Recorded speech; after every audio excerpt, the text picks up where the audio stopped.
Meu cordial boa noite a todos. Eu desejo um feliz sábado a você, a sua família. Que Deus te abençoe ricamente nesse dia, ao estarmos em comunhão, né, uns com os outros e com o Senhor também. Muito obrigado, pastor Samuel, pela apresentação, pela acolhida aqui. Também agradeço à irmã Axa, que está sempre em contato comigo. E é um prazer poder servir, né, estar aqui nesta igreja mais uma vez. Eu estive aqui há alguns anos e fiquei encantado com essa igreja, com o seu formato, com a comunidade. E então, ao receber o convite, vim com alegria para compartilhar com vocês mais um sábado. E pela graça de Deus, que seja uma bênção para mim e para todos vocês. Bem, nós vamos ter uma jornada de estudos em escatologia e apocalipse, hoje e amanhã. Mas me foi pedido que falasse hoje sobre adoração, sobre música e adoração. Na verdade, eu não sou músico, apesar de ter estudado um pouco de piano. Cheguei a tocar na igreja durante um tempo, quando eu era pastor, mas me afastei um pouco, né, dessa área prática da música. E ao estudar o assunto da adoração e da música, eu estudei dentro do contexto, né, da escatologia. Então tem o livro que eu lancei há mais de 20 anos, Cristãos em Busca do Êxtase. Depois tem uma edição nova dele na Casa Publicadora. E eu vou falar então nesse momento sobre esse assunto, né, do livro, mas dentro do contexto profético e escatológico. O livro tem essa característica, mas não é o ponto mais forte dele, né, lá no livro. E então eu quero convidar você a ler no livro do profeta Daniel, capítulo 3, as palavras bíblicas introdutórias para a nossa fala desta noite. Todos nós conhecemos bem os livros de Daniel e Apocalipse, eles fazem parte da identidade adventista, e você, quando recebeu estudos bíblicos, deve se lembrar dos estudos, né, passando por esses livros.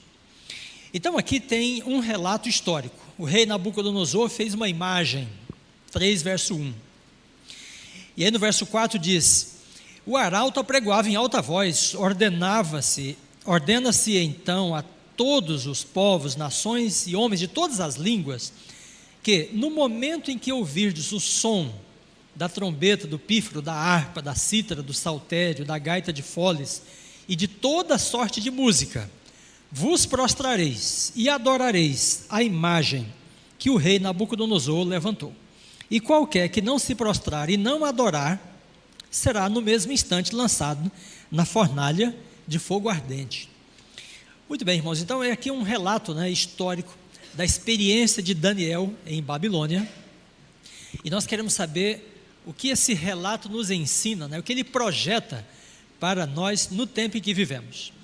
É muito interessante isso da Bíblia, porque Daniel viveu 6 séculos, né, antes de Cristo, quase 6 séculos. E o que esse profeta, né, naquele tempo tem a falar para nós, né, que vivemos 2000 anos, né, depois de Cristo. Mas a profecia bíblica tem essa característica, essa temporalidade, né, e essa capacidade de cruzar não só o tempo, mas as culturas, e chega até nós. Então, eu vou falar sobre o papel escatológico da música de adoração. É um desafio. Bem, quero estabelecer um princípio. E o princípio é assim: se eu descer aqui, atrapalha para a imagem, está sendo transmitido, né? Vamos aproveitar e cumprimentar os irmãos, amigos que estão nos acompanhando, né, pelas redes sociais, pela internet. É um prazer ter a participação de vocês e que Deus os abençoe ricamente também. Então, se eu descer aqui, atrapalha a filmagem? Não, né? Ok. Vamos estabelecer um princípio para o nosso estudo, né? E o princípio é que são 2 testamentos, mas é uma aliança só. São 2 testamentos, mas é um povo de Deus só. O povo de Deus não são 2, é um povo só, né? É o povo de Israel no Antigo Testamento e o povo de Israel no Novo Testamento. É uma história que continua, né? É um plano de Deus que vai se concretizando, né, ao longo da história. E os 2 testamentos são apenas 2 momentos históricos, mas do mesmo evento, né, salvífico da parte de Deus. Então ali tem algumas afirmações sobre isso. Os 2 testamentos formam uma unidade. Olha, temática, histórica, semântico, gramatical. Então, por exemplo, a gente vê histórias do Antigo Testamento que elas estão espelhadas, sabe, em histórias do Novo Testamento. É como se o escritor do Novo Testamento contasse uma história nova tendo em mente, né, uma história antiga.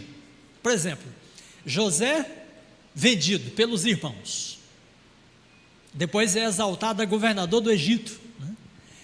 E os irmãos arrependidos, né, se curvam diante dele. Eis aqui estamos por teus servos, né? Eles dizem. E aí, então, em Atos, Pedro diz que este Jesus, né, a quem os judeus crucificaram, que também foi vendido, né, por 30 moedas de prata, é exaltado ao trono da majestade. E aí em Atos 2, diante do evento do Pentecostes, os judeus se curvam, né? Irmãos, que faremos?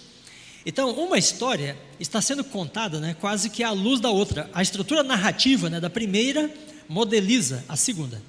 Então a gente diz que os dois testamentos têm essa unidade histórica, temática, gramatical, narrativa, né? E há mais exemplos ali. Bom, quando chegamos ao livro de Daniel, que é nosso objeto hoje, então, é um livro que se divide assim, ele tem 5 capítulos históricos, e depois os demais são proféticos, né, visões do profeta. E ali estão os que são proféticos, o capítulo 2, o 7, o 8, 9, 10, 11 e 12, né, são as visões do profeta. Mas estes daqui são as experiências dele, né, na Babilônia. A chegada dos rapazes em Babilônia, capítulo 1, aí o capítulo 3, né, o texto que lemos agora, 4, 5 e 6. Bom, mas estes capítulos da história de Daniel em Babilônia, eles têm palavras, expressões que são do contexto profético. Então ele fala de fim, de juízo, né? Acabado o tempo. Essas expressões parece que nos permitem, né, ler essas histórias de Daniel em Babilônia como se elas tivessem também valor profético, escatológico, né? Ou seja, de alguma forma elas ilustram os acontecimentos finais. Pois bem, por exemplo, aqui temos a Babilônia, né? Ela é mostrada como uma árvore no capítulo 4, e ela cresce, né, e se torna abrigo para muitos animais e aves, ela provê sustento, e aí então desenrola-se uma narrativa, e desce um vigilante do céu, e diz assim: derribai a árvore, cortai os seus ramos. Bom, e daí chegamos em Apocalipse 18, né? Aí tem a grande Babilônia, que agora é uma metáfora, né, de um poder religioso, que também se estende por toda a terra, e também se torna lugar de abrigo, morada, né? E aí então desce um anjo do céu e diz: caiu a grande Babilônia. Bom, esta profecia então de Daniel 17, de Apocalipse 17 e 18, ela está toda apoiada, né, no relato de Daniel 4. Tem vários pontos de contato. Bom, e aí temos outros elementos, mas eu vou chegar aqui no que interessa para nós, que é o capítulo 3, né? Então, para entender um pouquinho do capítulo 3, vamos nos lembrar de uma afirmação de Ellen White. Então, ela falando sobre a experiência de Nabucodonosor, né, o sonho da estátua que ele teve, sabe? A grande impressão, né, que causou no coração dele, a presença de Deus, o fato de Deus falar com ele, né? Ele creu na revelação, ele entendeu que as coisas seriam daquele jeito, né? Ele acreditou, mas dela diz assim: depois que a primeira impressão se desvaneceu na cabeça dele, né, Nabucodonosor pensava somente em sua própria grandeza, e estava estudando como o sonho poderia ser usado para sua própria honra. Então ele quis tomar, né, esse sonho, aquela revelação profética, de forma que ele se inserisse naquela história, né, mas não apenas no começo dela, mas permanecesse, né, ao longo da história assim retratada. Bom, e daí vem então os eventos do capítulo 3, aí ele levanta uma estátua, né? A estátua do sonho era de ouro, né, prata, bronze, ferro, barro e ferro. Aí ele foi criativo, falou: não, vamos fazer uma estátua, mas o ouro vai cobrir da cabeça aos pés. E no sonho a estátua era destruída, né, por uma pedra que caía aos pés da mesma, né? Ele diz: não, em vez da estátua ser quebrada, ela será adorada. Com isso, gente, Nabucodonosor é como se ele quisesse ou pretendesse assim: o meu reino não será só no período, né, da cabeça, o meu reino vai se estender dos pés à cabeça, da cabeça aos pés, né? Será permanente. Olha só, por isso que depois tem de cair, né? Porque todo aquele que se exalta será humilhado, né? Pois bem, irmãos, então lendo esse relato, aí nos chama a atenção algumas expressões. Vamos focar nossa atenção nelas. Então o texto diz assim: o rei faz uma imagem. E tem uma expressão grega, né? Tomei a liberdade de colocar ali na própria língua grega. É poisen eikona. Então ele fez uma imagem. Essas palavras são tiradas do mandamento, sabe? Não farás para ti imagem, nem as adorarás, né? Então o rei quebra o mandamento diretamente, porque ele faz uma imagem e manda que seja adorada. E aí o verbo adorar, né, no texto grego de Daniel, é usado 10 vezes.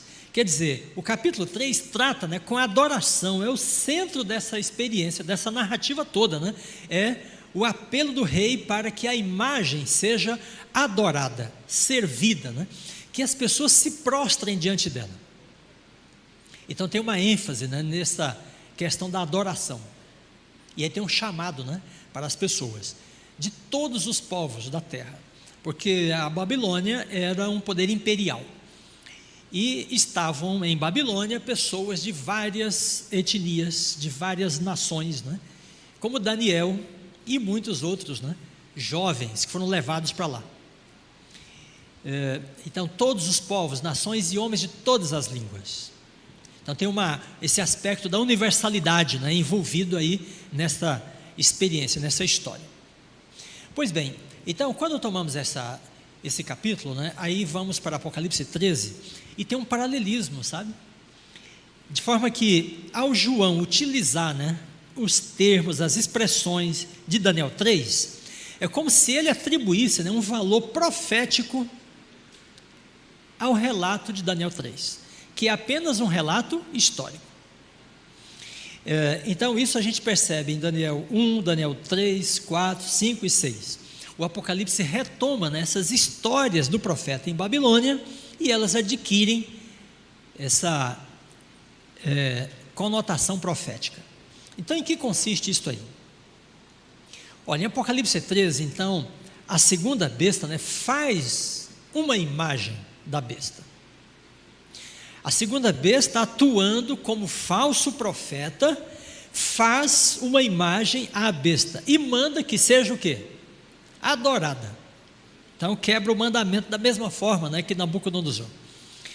Então tem expressões gregas, né, que estão comuns entre Daniel 3 e Apocalipse 13. Daniel escreveu em hebraico e aramaico, e então estou me referindo aqui à versão grega, né, de Daniel. E aí João também dá uma ênfase, né, na questão de adorar e da imagem, porque a palavra imagem é usada várias vezes em Daniel 3 e Apocalipse 13, né? E o verbo adorar também é usado várias vezes em Apocalipse 13.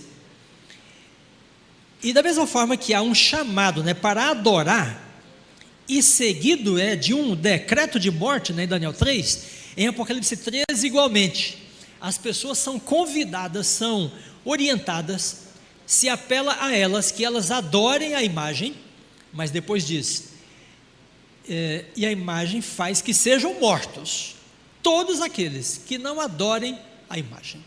Então aí repete, né, a história. Muito bem, então olhando esses dois capítulos assim, tem um aspecto da totalidade, a globalidade também, né, em Apocalipse 13, porque ele diz a todos os povos, pequenos e grandes, ricos e pobres, né, faz que lhes seja dada uma marca, segundo a experiência deles em adorar. Muito bem, eu acho que está cortando um pouquinho da imagem aí, deve ter alguma coisa ali abaixo, mas se você não conseguir, tudo bem. Bem, então vamos perceber o seguinte aspecto, irmãos. O texto, né, de Apocalipse praticamente repete Daniel 3, mas em Daniel 3 tem uma ênfase na música, fala dos instrumentos, né? E o rei diz assim, quando ouvirdes o som, aí ele fala 3 vezes isto. Então a história é contada e Daniel parece que coloca uma atenção, né, uma ênfase especial nessa questão da música. Mas em Apocalipse 13 nada fala de música. Esse aspecto está ausente, né, em Apocalipse 13. Seria possível, né, que a música exercesse então um papel importante em Daniel 3, na história, né, ali, mas não tivesse nenhuma importância, nenhum papel na profecia de Apocalipse 13? Essa é uma pergunta que nós queremos responder. Bom, se você conseguir ver se está cortando ou não, ou se conseguir consertar, eu agradeço. Pois bem, então vamos observar, irmãos, como que a questão da música é tratada.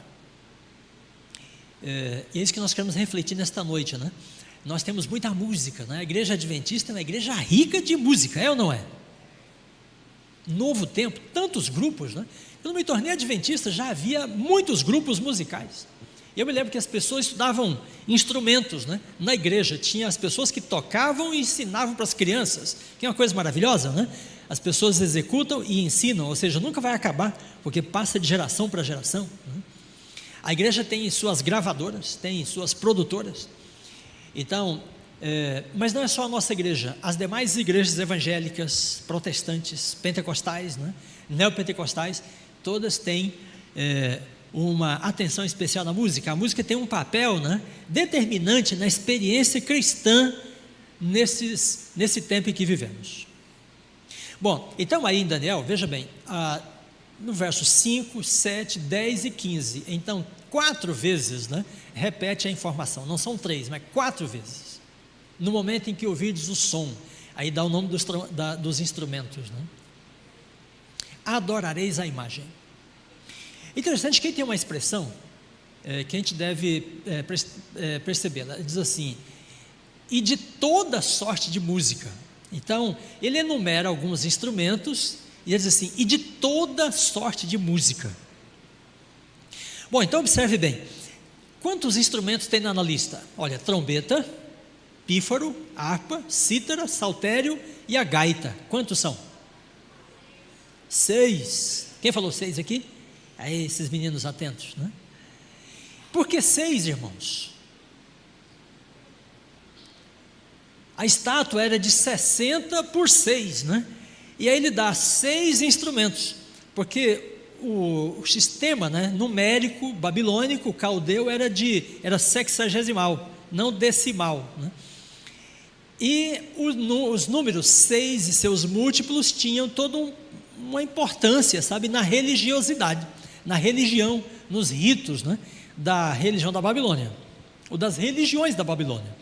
Então 6 instrumentos, 6 de largura, 60 de altura. Prostrareis e adorareis a imagem. Muito bem, eu vou abrir um parêntese aqui e depois nós voltamos para Daniel outra vez, mas eu vou abrir o parêntese o seguinte, esta expressão, toda sorte de música, ela também é utilizada aqui, ó, em 2 Samuel 6, verso 5. Então, é aquele momento, né, em que Davi consolidou o poder dele, sabe, em Jerusalém, né? E daí a arca de Deus estava longe de lá, tinha ficado mais ou menos pelo meio do caminho, né, na conquista de Canaã. E aí Davi fala assim, olha, precisamos de trazer a arca de Deus, né, aqui para a capital do reino de Israel. Aí ele montou uma festa, uma celebração para levar a arca. E aí diz o texto, Davi e toda a casa de Israel alegravam-se perante o Senhor com toda sorte de instrumentos. Olha, veja que a Bíblia se comunica, né, nos bastidores. Então Daniel está contando uma história e fala assim, toda sorte de música. E aí na festa de Davi, então com toda sorte de instrumentos, de pau, de faia, harpas, saltérios, tamboris, pandeiros e símbolos. E estendeu Uzá a mão e segurou a arca, e a ira do Senhor se acendeu. Bom, então, a outra vez em que essa expressão é utilizada é num momento ruim. E Davi, com toda a boa vontade dele, mas na ignorância, tinha planejado então uma banda, né, com toda sorte de música, para acompanhar o transporte da arca de Deus até a cidade de Jerusalém. E no meio da festa, né, Davi e toda a casa de Israel alegravam-se perante o Senhor. O significado é que eles estavam dançando, eles estavam festejando, celebrando, né, aquele momento. E aí Uzá, a arca, os bois tropeçaram, a arca ia cair e ele lançou a mão, né? Mas aquele objeto não podia ser tocado. Por que Uzá foi tocar a harpa na arca, né? Bom, para não deixá-la cair, mas a ordem era expressa, era clara, né? Ninguém podia tocar na arca, em qualquer circunstância que fosse. O que fez com que ele perdesse isso de vista? Será que a festa, o entusiasmo, o movimento, né? Bom, depois desse evento, passaram-se 3 meses, e aí Davi então convocou Israel de novo. Vamos trazer a arca. Só que aí ele mudou tudo, irmãos. Os levitas iam carregar a arca, e os levitas iriam fazer a música da festa. Antes era o povo todo, e agora então os levitas, né? E aí então o texto de Crônicas fala assim: naquele dia, no dia do transporte, nesse evento, né, que deu certo, a arca chegou em Jerusalém, foi que Davi encarregou pela primeira vez a Asaf e a seus irmãos de celebrarem com hinos ao Senhor. Olha, então não foi só o evento de transportar a arca, né? Davi entendeu muitas coisas naquele contexto. Alguma coisa foi dita a ele, foi revelada a ele, ele entendeu, né? E ele instituiu um ministério musical para a casa de Deus, liderado, né, por Asaf e seus irmãos. Bom, nós acabamos de estudar uma lição sobre os Salmos, né? Se você tomar o livro dos Salmos, ou mesmo na internet, você vai buscar assim, autores dos Salmos, e você vai perceber que, olha, mais de 100 dos 150 são todos produzidos no contexto de Davi e Asaf.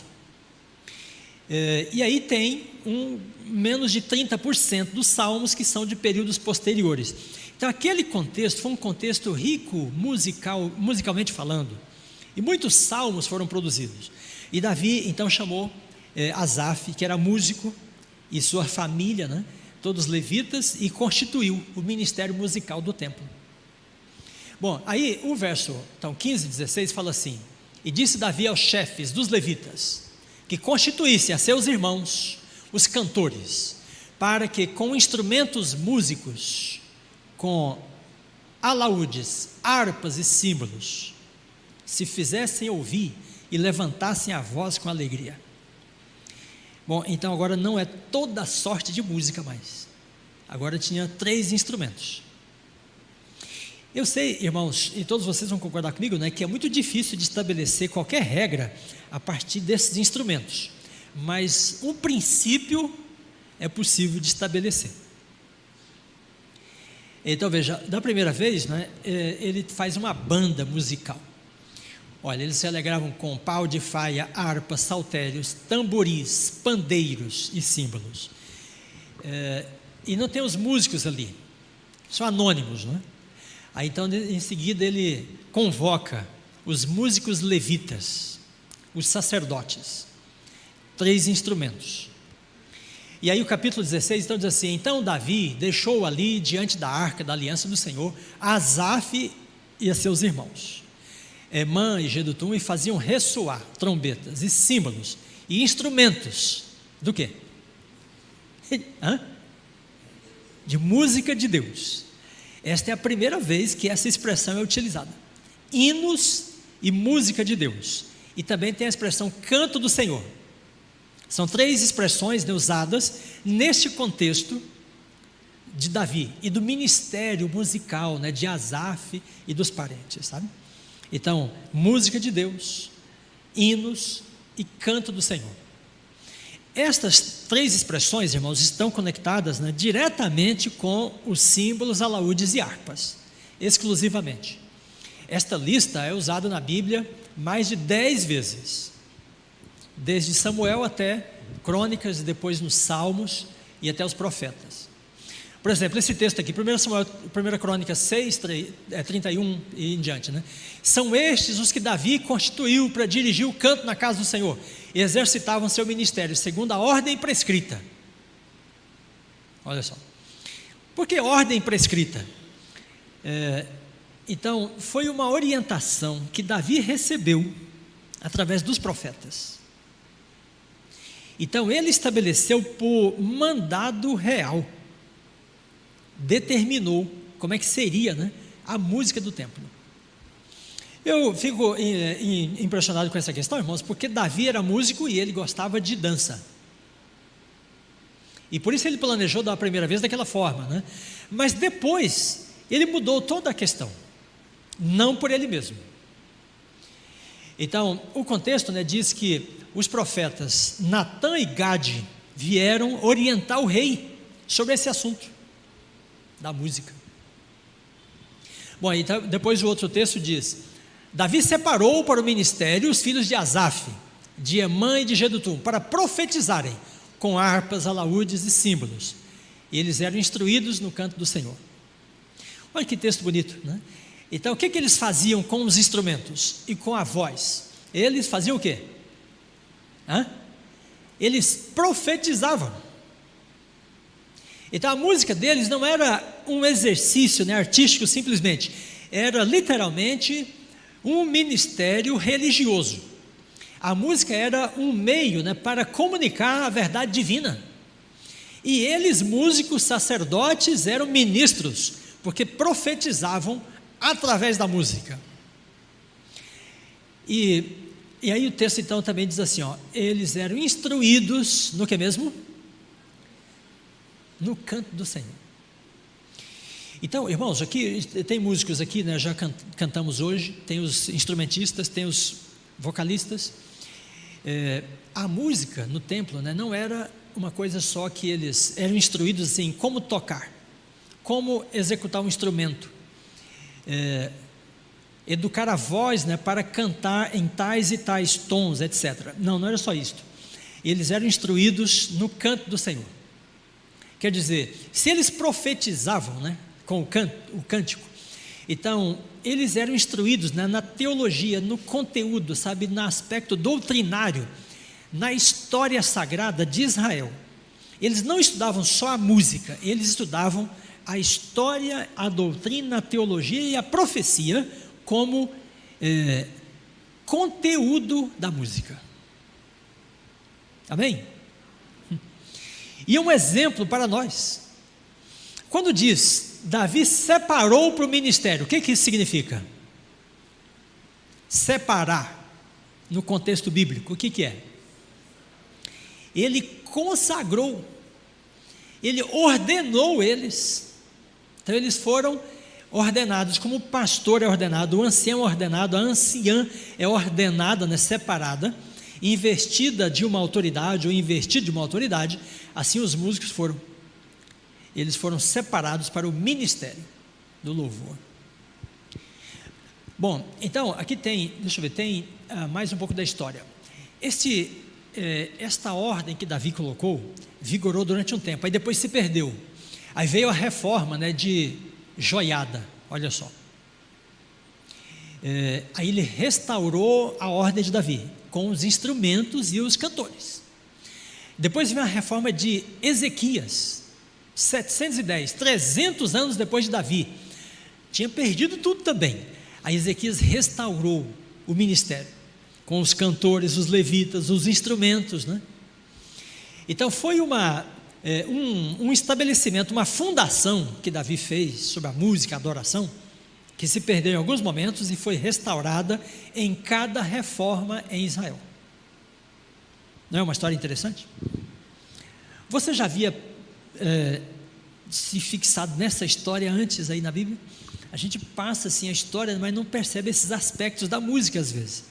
Mas tem uma história longa, cheia de elementos importantíssimos aí nessa narrativa para nós. Bom, olha, a reforma de Josias, a restauração do templo por Esdras, todos esses textos falam dos cantores e dos instrumentos. E ele diz assim, segundo o mandado de Davi.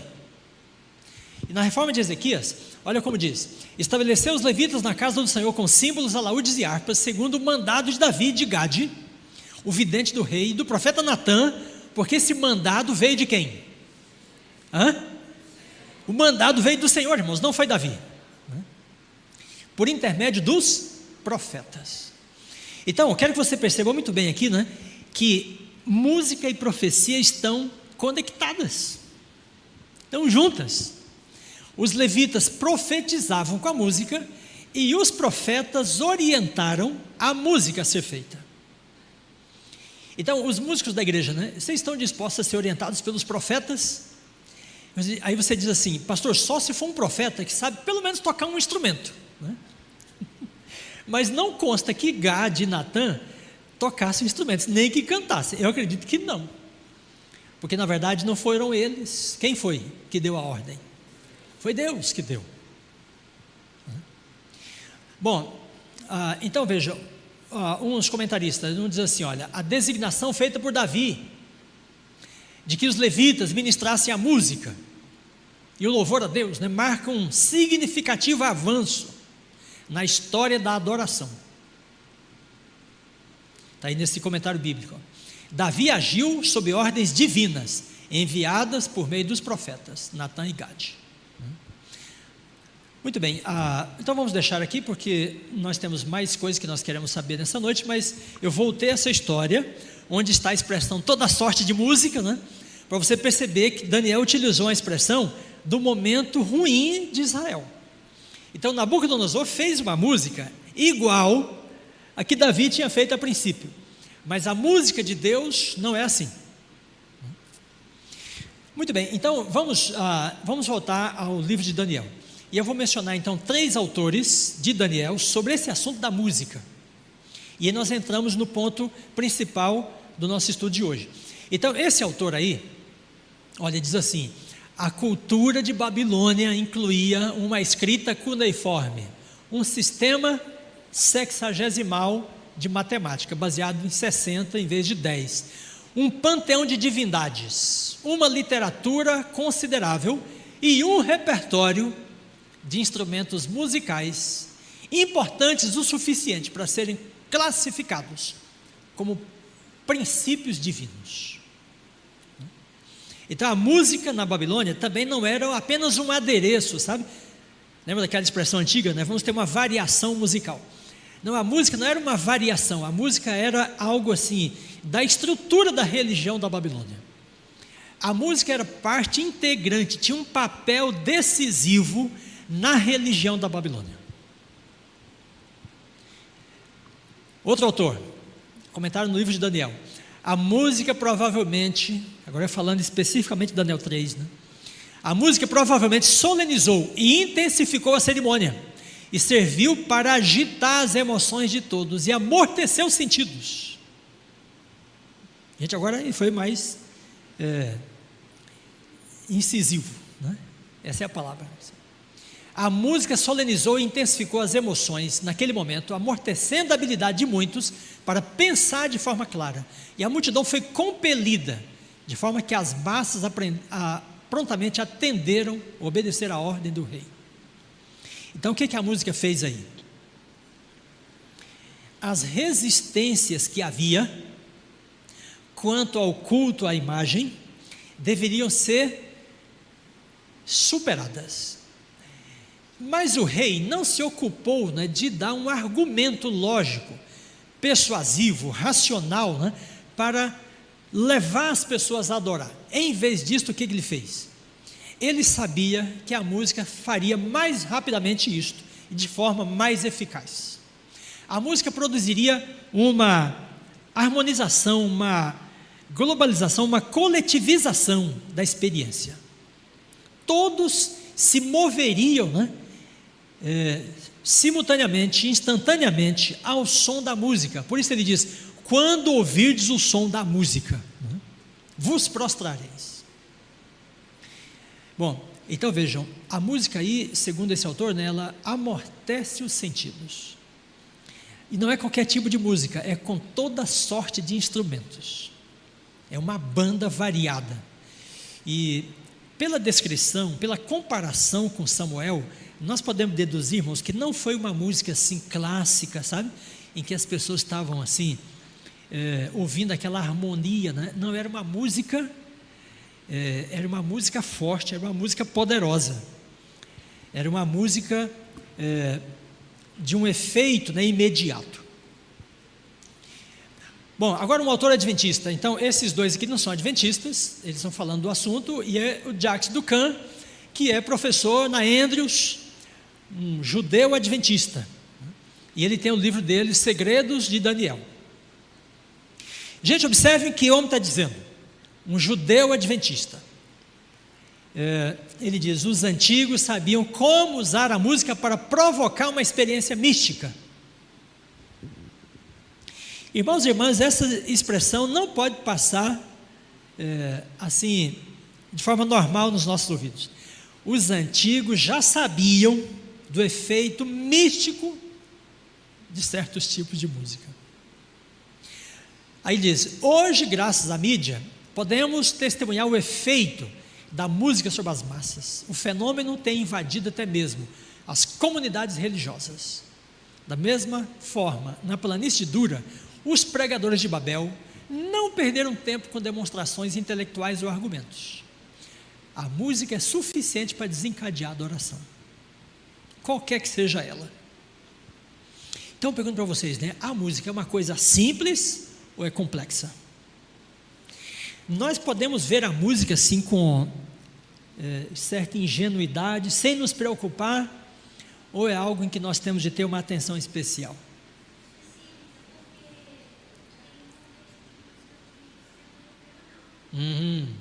Olha só, vocês sabem. Gente, então os pregadores de Babel não perderam tempo com demonstrações intelectuais ou argumentos. A música fez isso para eles, de forma instantânea. Muito bem, agora vamos para a profetisa. Ela diz: a história se repetirá. Então, lembra lá atrás eu coloquei Daniel 3, Apocalipse 13, Aí eu falei, a música é enfatizada em Daniel 3, mas não aparece em Apocalipse 13. Então não tem um papel escatológico da música, como teve em Daniel 3, Aí Ellen White fala assim: a história se repetirá, a falsa religião será exaltada, o primeiro dia da semana será exaltado, como foi a imagem na antiga Babilônia. Olha, então ela faz uma comparação da lei dominical com a imagem da Nabucodonosor. A princípio será tentada a linguagem da atração, como o rei de Babilônia tentou usando o poder da música e da exibição exterior. Se esta atração inventada por homens inspirados por Satanás falhar em levar as pessoas a adorar a imagem, as chamas ardentes da fornalha estarão prontas para consumi-los. Olha, gente, o que a profetisa está dizendo aí? Você sentiu o peso dessas palavras? Então, ela está dizendo que a música tem um papel no contexto da imagem de Apocalipse 13, igualmente como teve em Daniel 3. Então agora nós completamos o quadro, Apocalipse 13 tem todos os elementos de Daniel 3, e os profetas se complementam. Então João não percebeu, não viu, esse aspecto da música, mas Ellen White viu, e ela diz para nós aí: a história se repetirá. Então as pessoas serão convocadas, atraídas, movidas para adorar a imagem pela música. Mas aqueles que resistirem, como os 3 amigos de Daniel em Daniel 3, a fornalha estará pronta para eles. Então aí vem um decreto de morte para aqueles que não adoram a imagem. Muito bem, eu não vou. Ali tem uma expressão que é muito pesada, porque ela diz assim: inventada por homens inspirados por Satanás. Irmãos queridos, escutem esta expressão: se a música é mal utilizada e serve a propósitos contrários à vontade de Deus, esta música, segundo ela, não é inspirada por Deus, ela é inspirada por Satanás. Então, é um terreno delicado, é um terreno complexo, que a igreja não pode fechar os olhos e os ouvidos para ele. Ela tem de se debruçar, ela tem de estudar, ela tem de entender, tem de orar a respeito, para conseguir manter o grupo unido, apesar de haver tantas opiniões diferentes. Mas a palavra profética é capaz de unir o povo de Deus, de despertar uma consciência em segurança. Bom, então, ali esse quadro agora completa. O assunto da música está em Daniel 3, e Ellen White o insere também em Apocalipse 13. Bem, irmãos queridos e irmãs, observem, ao observar, ao analisar, né, visualizar o quadro, o contexto atual da música nas comunidades cristãs, então vendo esses grupos, né, que cantam todo tipo de música, inclusive as sacras, as populares, as sertanejas, né, as pop, sabe, o rock, né? Então nós temos de olhar isto à luz da profecia bíblica. Nós não podemos ver isto apenas como um movimento cultural, não é só isto. É um elemento profético, religioso e do grande conflito envolvido nesse assunto. Você concorda comigo? Então, o povo de Deus tem de fazer como Davi, tem de se debruçar sobre a questão. Os profetas falam e aí nós obedecemos, né? E vamos separar para o ministério pessoas consagradas, pessoas instruídas, né? Para liderar o momento de adoração, o ministério de adoração. E toda igreja que fizer isto será abençoada, porque estará seguindo a orientação divina. Muito bem, vamos partir então para as últimas considerações. Nosso tempo também já avançou. Veja, a visão de um desses grupos. Ellen White combateu, gente, eu vou usar essa expressão, combateu sistematicamente os movimentos fanáticos. Desde o início, houve movimentos fanáticos dentro do adventismo. E esse daí, né, que se fala muito, ela também falou claramente, de forma categórica, incisiva. Ela diz, a visão de um desses grupos me foi apresentada. Uma pessoa achava-se a um instrumento de música e cantavam canções tais que faziam chorar os anjos da guarda. Olha o que a música pode fazer: consternar os anjos, né? Havia ruidosa alegria, havia riso vulgar, abundância de entusiasmo e uma espécie de inspiração, mas a alegria era daquela espécie que unicamente Satanás é capaz de produzir. Bom, então aí são grupos fanáticos cujo trabalho estava associado à música. E eles tinham um objetivo, né? As pessoas são sinceras, elas não fazem isso pensando que elas estão servindo ao inimigo de Deus. Não, elas entendem, elas acham que estão fazendo para Deus. Como lá no tempo de Ellen White, elas pensavam assim: do que elas precisam? De instrução. E aí a sinceridade instruída servirá para o propósito correto. Nós nunca devemos pensar, irmãos, que as pessoas não são sinceras, que o coração dela não está naquilo. Todas estão, dentro da nossa igreja e fora dela, sabe? Mas as pessoas não têm a instrução, e é nosso papel instruir. Então veja, ela diz assim: havia ruidosa alegria. Então, quando uma igreja precisa de instrumentos musicais A, B e C, né, para tornar o culto alegre, para tornar o culto vivo, né, comunicativo, esta necessidade é um sintoma de problemas. A alegria, o entusiasmo produzido com essa artificialidade não é divino, não é divina. Então ele diz, é uma alegria que Satanás é que é capaz de produzir. A alegria tem de vir do coração, da experiência da salvação, do encontro com Deus, né, do conhecimento da vontade de Deus. Então daí nós tiramos, sabe, motivação, inspiração, né, e alegria.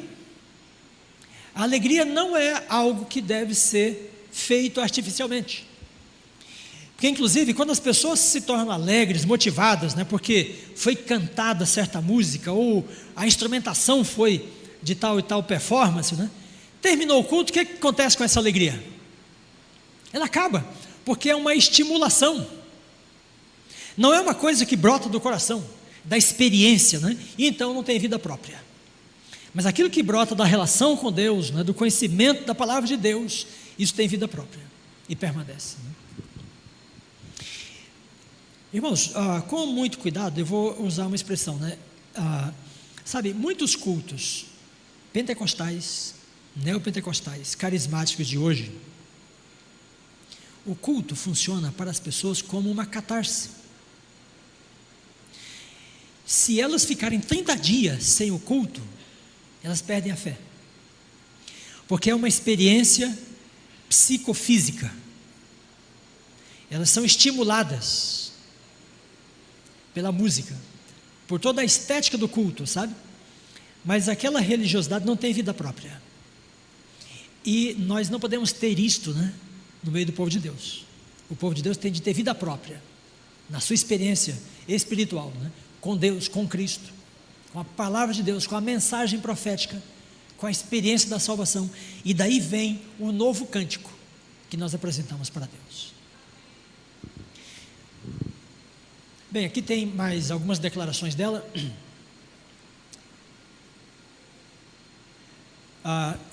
Mensagens escolhidas. Então, se você quer estudar esse assunto, né, Mensagens Escolhidas, volume 2, ela fala várias coisas, né, uma compilação de falas, cartas, ensinos dela sobre ou contra os movimentos fanáticos. E o principal foi o movimento da carne santa, que era tipicamente, irmãos, um movimento pentecostal, antes do surgimento do pentecostalismo. Há um autor adventista que fez uma pesquisa, né, sobre incidências de experiências pentecostais no adventismo no século XIX. O culto pentecostal começou em 1906, né, no século XX. Então, no movimento adventista, houve algumas experiências assim, e as pessoas chegaram a falar em línguas. O que era comum a o que foi comum a esses eventos? O uso da música. E o movimento da carne santa era um deles. Então tem muita informação sobre esse assunto, e você pode uma hora buscar pela internet, vai achar os próprios livros dela. E então aí nesse texto, né, ela fala assim: as coisas que descreveste de indiano, o Senhor revelou-me que haviam de ter lugar imediatamente antes do fim do tempo da graça. Olha, gente, ela vê o assunto, né, com olhos proféticos. Ela já havia falado que a história de Daniel 3 vai se repetir em Apocalipse 13. Aí ela viu o assunto lá do movimento da carne santa, né? Ela disse: o Senhor me mostrou que isto aí virá de novo para dentro da igreja antes do fim de todas as coisas.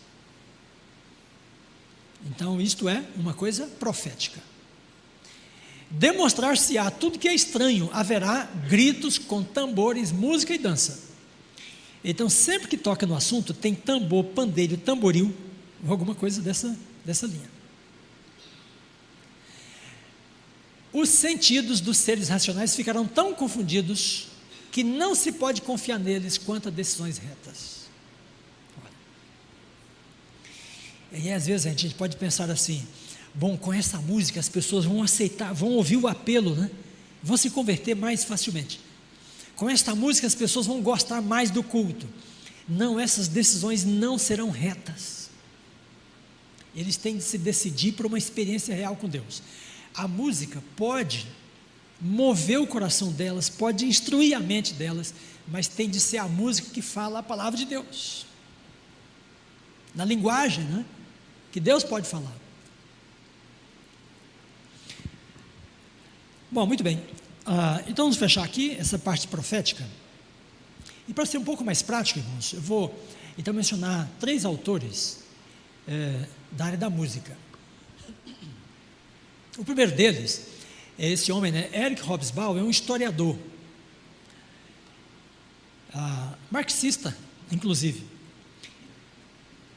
britânico. Ele tem esse livro, História Social do Jazz.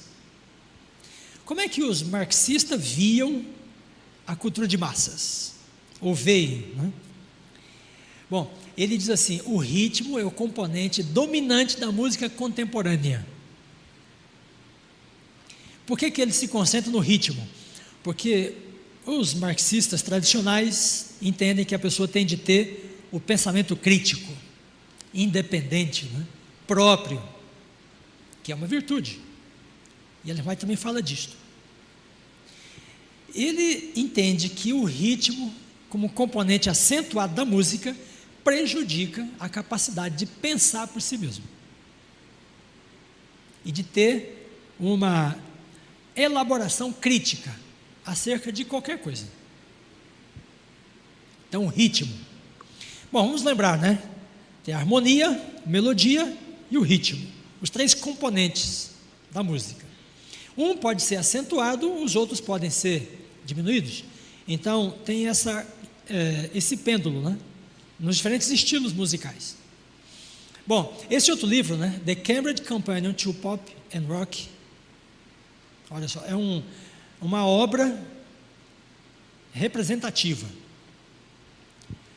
A música pop foi influenciada pela maioria dos outros gêneros populares, obtendo o uso de harmonias vocais da evangélica e do soul, a instrumentação do jazz, do country, sustentado por elementos rítmicos do hip hop. Então, o que é o pop? Um caldeirão de estilos musicais, que vem desde o gospel até os estilos populares, tipo hip hop, né? Então, o pop, irmão, se tornou, vamos dizer assim, uma marca, né, comum para muitos estilos musicais contemporâneos, cuja ênfase está no ritmo. Não na harmonia, nem na melodia, mas no ritmo. Por isso, todo estilo pop depende necessariamente de instrumentos percussivos. As pessoas podem executar essas músicas sem baterias. Elas podem fazer com contrabaixo, com cordas, né, com várias coisas. Mas os instrumentos percussivos são mais eficazes, porque eles são característicos desses estilos musicais. Depois o outro autor, olha, pop music. A música pop é feita para dança, usando batidas e ritmos destinados à dança. Então, você tem um hino, está escutando, né? Observe o ritmo. Você poderá ter uma avaliação, ainda que elementar, básica, se ele é pop ou não. Muitos hinos de hoje, inclusive adventistas, são estilos pop. Então, eles dependem necessariamente desses instrumentos, porque é difícil de executar essas músicas sem esses instrumentos. Ela fica fraca. Ela fica pouco comunicativa. Bom, então eu diria, irmãos, que a maneira como a música evangélica, cristã, de modo geral, no final do século XX para o século XXI, tem entrado nessa característica, né, da visão profética, é com a incorporação dos estilos pop. Então eu vou repetir. Eu entendo que a maneira como a música contemporânea cristã tem assumido essa característica profética que nós mencionamos, é a partir da incorporação dos estilos pop. Então, a nossa atenção deve estar aí. Olha, aqui você vê o espírito, como estão as coisas lá. Esse homem é um pastor evangélico. A revolução da música gospel. Um renascimento está acontecendo e o Espírito Santo está na raiz disto. Os jovens estão expressando sua felicidade profunda através da música rock. O Espírito Santo está na raiz disto. Mas a profetisa falou ali, o Satanás é que é capaz de produzir aquela coisa, né? Então, quando os judeus disseram que Jesus expulsava por outro espírito, né, foi uma blasfêmia. E se nós, sem discernimento, irmãos, atribuirmos ao Espírito uma coisa que a profecia atribui a Satanás, também isso poderá ser da mesma natureza. Bom, então fechamos aqui. Eu gostaria de finalizar com o seguinte pensamento. Pode fechar então essa tela? Irmãos queridos, a música caracteriza o grande conflito desde o início e vai até o seu final. Então, Apocalipse 12, o texto que nós lemos esta semana na escola sabatina, né, diz: e pelejaram o dragão e seus anjos, e pelejaram Miguel e seus anjos. E você pode acrescentar aí: e pelejaram o dragão e os seus músicos. E pelejaram Miguel e seus músicos. Porque a música está desde o início do grande conflito, no meio desse evento, no centro desse evento. Porque o grande conflito tem tudo a ver com a adoração. Então, nós somos chamados a adorar, né, o Deus verdadeiro, o Criador de todas as coisas.